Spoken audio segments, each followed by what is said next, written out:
Bonjour les parents et les futurs parents, vous êtes nombreux à vous poser des questions sur la période du postpartum.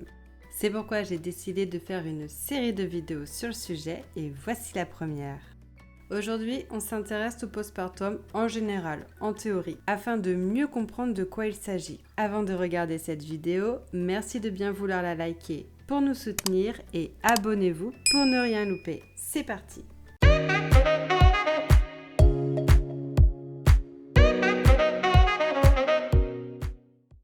Définition.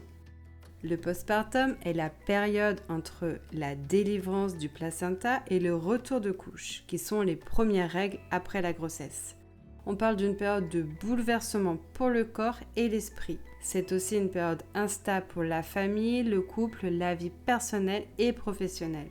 Alors, merci pour cette définition très floue. On part donc sur une période qui va dépendre de chaque femme, vous l'avez bien compris. Aucun postpartum ne se ressemble. Aujourd'hui, je vais essayer de vous donner des grands axes, des repères et de généraliser. Mais dans une prochaine vidéo, on essaiera de voir un maximum de cas différents. La durée. Selon la définition, la durée va donc dépendre de votre retour de couche. Alors celui-ci peut avoir lieu entre 4 à 8 semaines pour les mamans qui n'allaitent pas et quelques semaines après l'arrêt de l'allaitement pour celles qui allaitent. Mais encore une fois, cela peut varier car certaines femmes voient leur cycle revenir durant l'allaitement. Que se passe-t-il dans mon corps ? Les premières heures et le séjour à la maternité.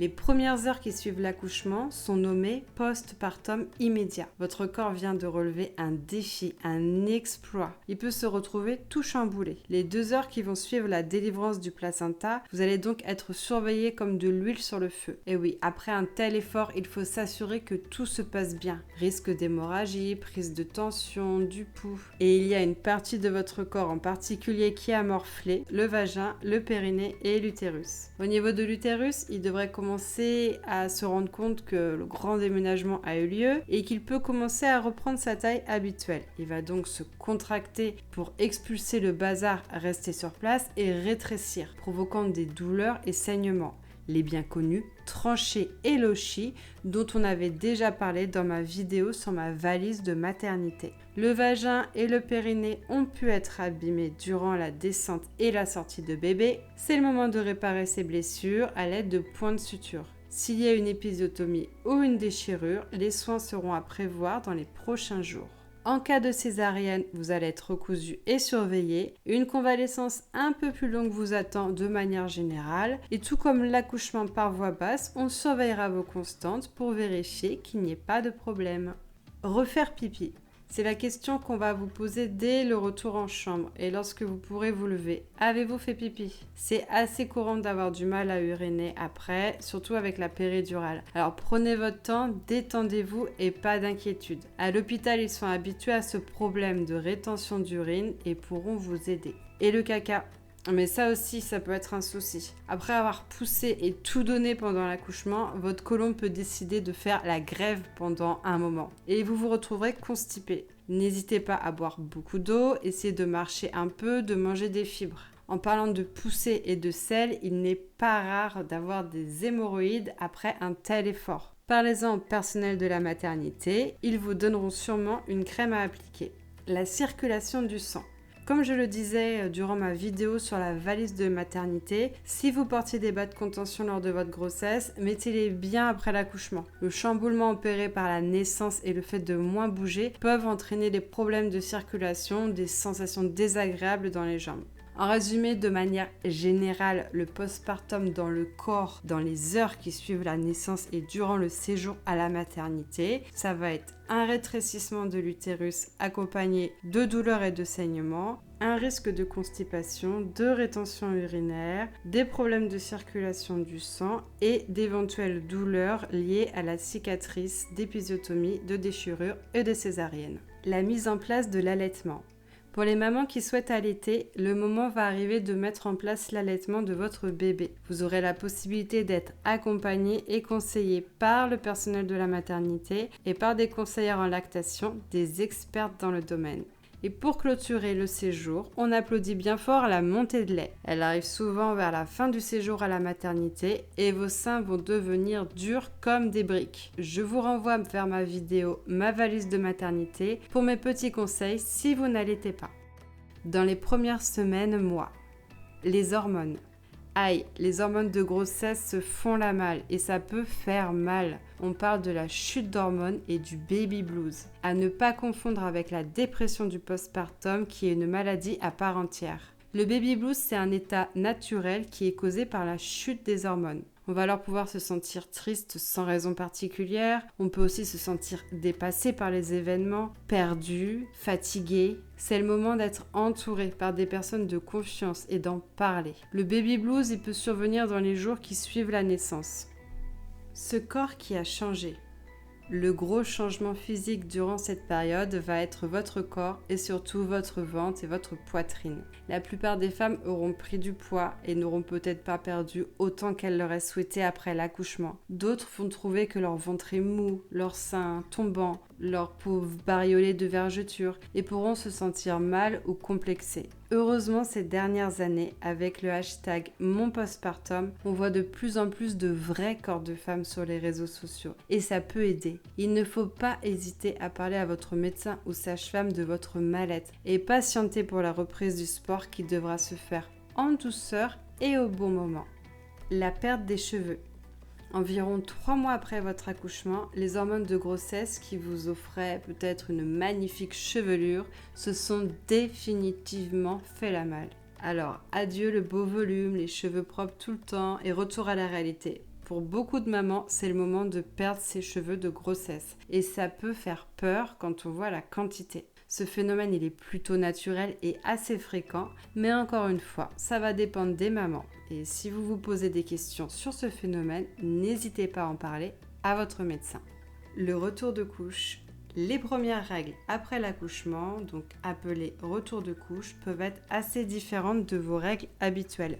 Les saignements, ils peuvent être plus importants et la durée plus longue. À partir de ce moment, vous pouvez retomber enceinte. C'est souvent un peu avant cette période que l'on reprend une contraception. Le périnée.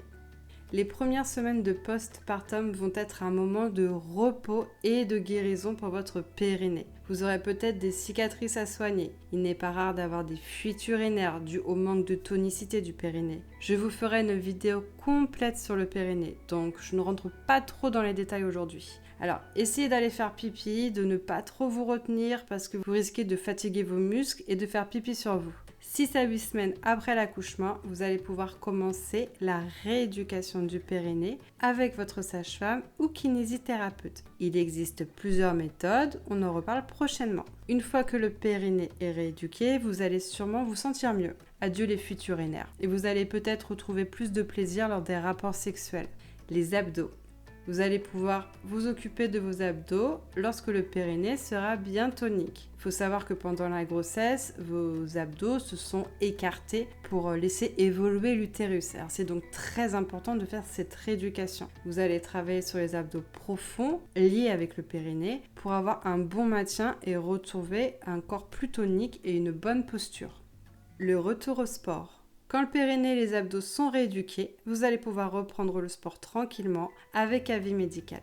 La reprise des rapports sexuels. Dans les premières semaines après l'accouchement, la plupart des femmes ont une baisse de libido et ne pensent pas vraiment au sexe. Physiquement, le col est encore ouvert et des cicatrices d'épisio ou de déchirures peuvent être encore douloureuses. Il vous sera sûrement conseillé d'attendre un peu pour la pénétration vaginale. Reprenez les relations sexuelles quand vous en aurez envie et écoutez-vous. Beaucoup de femmes et d'hommes appréhendent ce moment pensant que ça sera différent, douloureux. Alors essayez si vous le voulez et ne vous forcez pas. Si vous ressentez une gêne, une douleur, il y a plein d'autres manières de faire l'amour. Au-delà des éventuelles douleurs et de la perte de libido, une sécheresse vaginale pourra être observée et est tout à fait naturelle. N'hésitez pas à utiliser du lubrifiant dans ce cas-là. Si les douleurs et ou la perte de libido perdurent, parlez-en à un professionnel et maintenez la tendresse dans votre couple. Se tenir la main, s'enlacer, s'embrasser, ça fait toujours plaisir. Le postpartum dans la tête. Dans les premières heures. On se l'est souvent imaginé 100 fois, l'accouchement, la rencontre avec bébé. Comment allons-nous agir et réagir ? Spoiler, vous ne pouvez pas savoir. Votre réaction va être totalement unique et imprévisible. Elle sera sûrement différente à chaque naissance. Certaines femmes pleurent, rient, ne réagissent pas. Mais lors du séjour à la maternité, il n'est pas rare d'agir de manière étrange par rapport à d'habitude. Vous serez peut-être complètement excité, shooté au bonheur et aux hormones, et vous aurez du mal à dormir. Ou vous serez peut-être complètement épuisée, anxieuse. Le grand bouleversement du postpartum commence et dans votre tête, tout se bouscule. Dans les premiers jours de vie de bébé.